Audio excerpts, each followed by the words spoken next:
Hello everyone, পুনৰ এটি নতুন ভিডিঅ'ৰ সৈতে মই মধুমিতা আৰু আজি মই কৈ আছো মোৰ অতিকৈ মৰমৰ বান্ধৱী মালতী দলেৰ ওচৰলে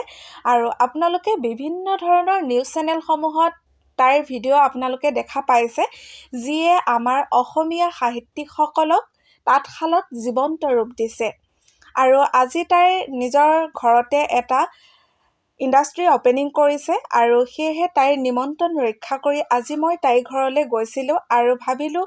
ময়ো এটা ভিডিঅ' কৰি আপোনালোকক দেখুৱাওঁ এয়া আপোনালোকে দেখিছে আমাৰ সাহিত্যিকসকলক তাই চানেকিৰ সহায়ত কেনেকৈ ফুল বাচিছে আপোনালোকক এয়া মই দেখুৱাইছোঁ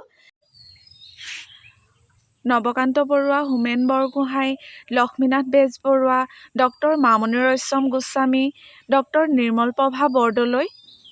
বিষ্ণুপ্ৰসাদ ৰাভা আৰু যি আমাৰ অসম সাহিত্য সভাৰ প্ৰতীক সেয়াও তাইৰ তাঁতশালত ববলৈ সক্ষম হৈছে বহুত কষ্টৰ ফলত তাই আজি সেইখিনি কৰি দেখুৱালে তাঁত বৈ খুব ভাল পাইছিলে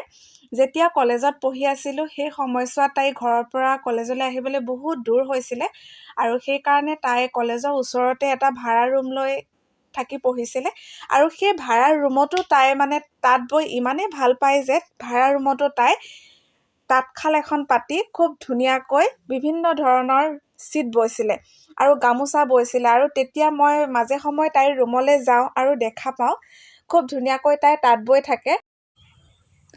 মালতীক যেতিয়াৰ পৰাই লগ পাইছিলোঁ তেতিয়াৰ পৰাই দেখি আহিছিলোঁ যে আজৰি সময়বোৰ মালতীয়ে এনেই পাৰ নকৰে কিবা নহয় কিবা এটা কামত তাই ব্যস্ত থাকে আৰু বেছিভাগ আজৰি সময়ত তাই তাঁত বৈ খুব ভাল পায় আৰু তাই প্ৰায়খিনি সময়ত তাঁত বৈ আৰু তাঁতত ফুল বাচি থাকে আৰু বহুত কাপোৰত মানে ফুলেই বাচে